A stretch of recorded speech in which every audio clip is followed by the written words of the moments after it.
And I've looked up to her as both a coworker and friend throughout that time. And over the course of many summers working together, I got to know that Ceci's maybe the most genuine and sincere person I've ever met. My family describes her as the friend that makes me a better person, which is not an easy undertaking. Ceci and I got to co-lead a group of teenagers through the Alaskan wilderness for 2 months. I don't know how we convinced our boss to let us do that. But throughout those 2 months, she was everyone's rock. She has this strong and steadfast energy that kept us going every day and still had enough gas in the tank to make us laugh at dinner. And without her, we would not have gotten to our pickup point, nor would I still have my sanity.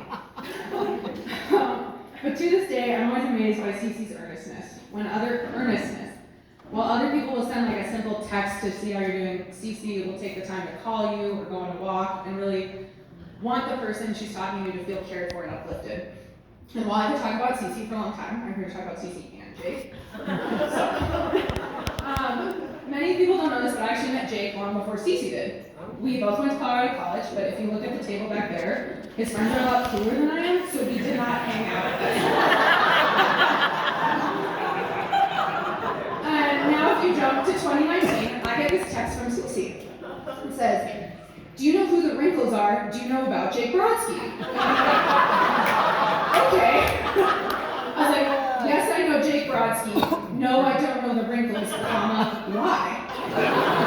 Ceci's really cool and not addicted to her phone like the rest of us, so it took her 2 weeks to reply. And in that time, I found out they met at a Wrinkles concert, and they're now smooching.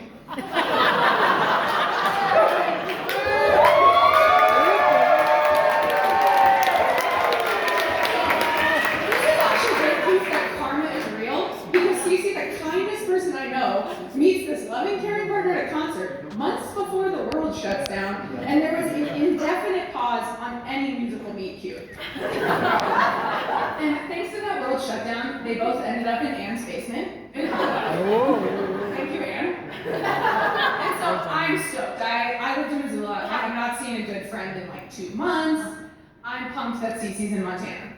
Being my salty self, not so pumped that Jake is coming to our first meetup at an outdoor sculpture.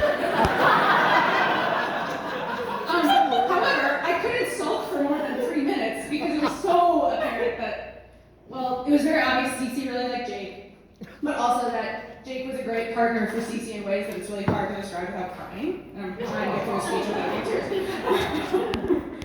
You two are both so lovely together. It's truly impossible to roast you as one does. Really try. I'm no dice. But as a couple, you bring out this joy in everyone around you, and you also bring out this special light in each other. But one of your best qualities is that you are great at standing aside to let the other person shine. And I don't know 2 other people that could have done basically back-to-back bi-coastal grad school. And your relationship was so strong you could both do different endeavors totally across the country that were not exactly easy. Ceci was a nurse during COVID. Jake is a master's of fine art, which who knows what that means, but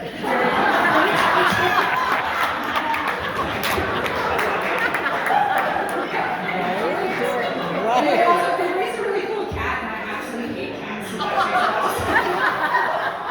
but the 2 of you, how you vehemently support each other is amazing to watch, and you uplift those around you. And I've been so fortunate to see your relationship grow over the last few years.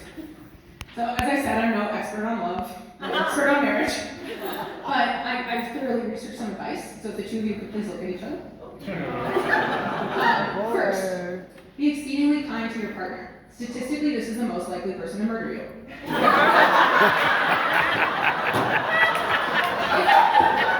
If you do fight, though, fight naked. Again, I know nothing about love. I don't know why this is a common suggestion. Absolutely no idea. Apparently, you're supposed to fight naked. And Ceci and Jake, finally, don't question your partner's choices in this marriage, no matter how obscure, because you were one of them.